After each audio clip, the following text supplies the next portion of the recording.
Assalamu alaikum wa rahmatullahi wa barakatuh. Alhamdulillahi alladhi hadana lihadha ma kunna linhtadiya laula an hadana Allah. Wa ashhadu la ilaha illa Allah. Ashhadu anna Muhammadan rasulullah.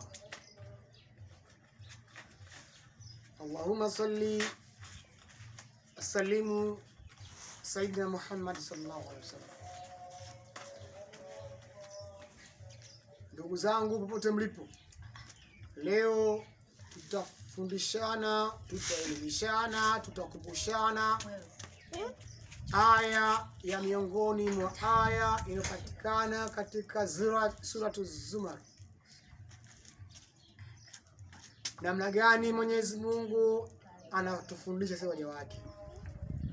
Mwenyezi Mungu anasema baada a'udhu billahi minash shaitani rajim, wa min ayati an khalaqa lakum min anfusikum azwaja litaskunuhu ilayha wa ja'ala bainakum mawaddatan wa rahma inna fi dhalika laayatin liqaumin yatafakkarun.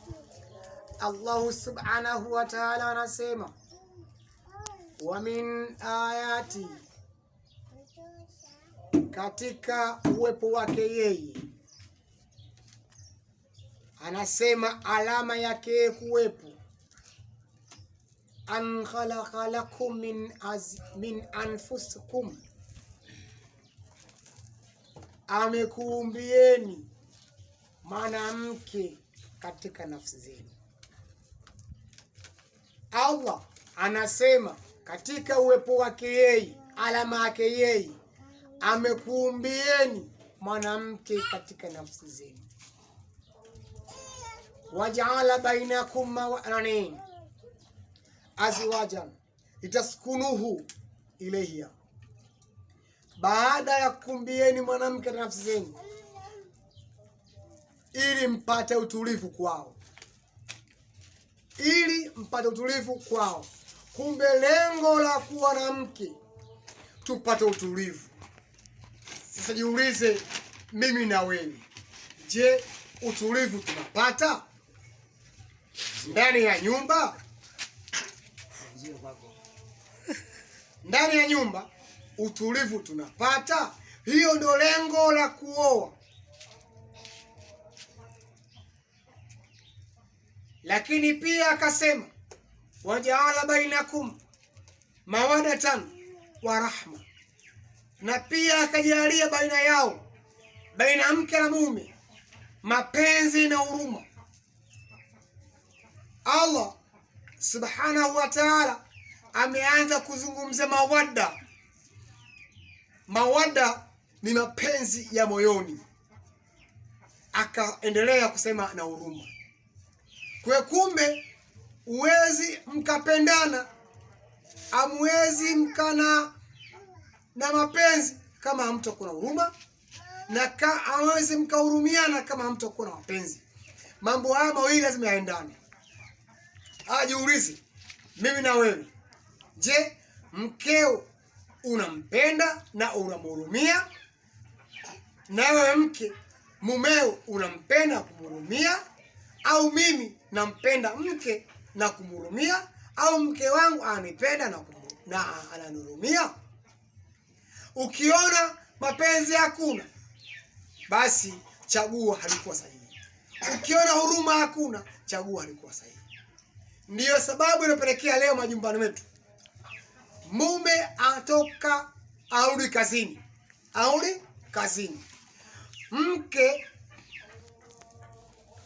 hajali kumuuliza mme wangu pole na kazi, au ongea na kazi, ongea majukumu, habari za huko, pole sana mme wangu. Habari hizo hakuna. Mimi leo naenda nyumbani kwangu kumwambia mke wangu pole majukumu, hajai kutokea. Kwa nini? Kwa sababu ya ufahamu mdogo wa elimu ya Kiislamu. Sasa nimekuja hapa kwa sababu ya kukumbushana. Nafsi yangu kukumbusha na wewe pia nikukumbusha. Hakuna mkamilifu. Inawezekana tumekosea kwenye ndoa zetu, tunaishi kimazoea kwenye ndoa, mapenzi hakuna, huruma, hatuhurumiani.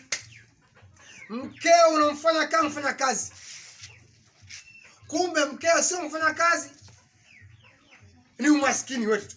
Lakini kama una fedha, mtafutie mfanya kazi afanye, au pale mfanya kazi nyumbani kwako, ili mkeo asifanye kazi.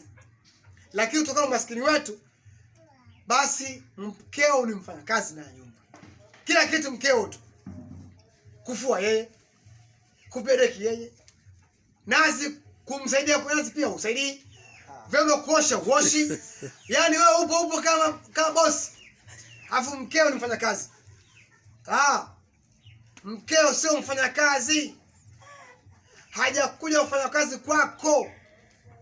Kwa hiyo usio wewe ndo bwana, mke ni mtumwa. La, sivyo hivyo. Tupendaneni, tuhurumianeni ndani ya ndoa. Kumbuka aya hii, Mwenyezi Mungu anasema, wa min ayati an khalaqakum min anfusakum azwaja litaskunu ilayha wa ja'ala bainakum mawaddatan wa rahma inna fi dhalika. Mwenyezi Mungu anamaliza kusema inna fi dhalika liyakawi yatafakaruni, watu ambao wenye kutafakari. Ni alama ya watu ambao wenye kutafakari. Kama wewe utakuwa kutafakari, maneno haya utayachukua, ila kama utakaa na hautakuwa na kutafakari, basi utayaacha. Assalamu alaikum wa rahmatullahi wa barakatuh.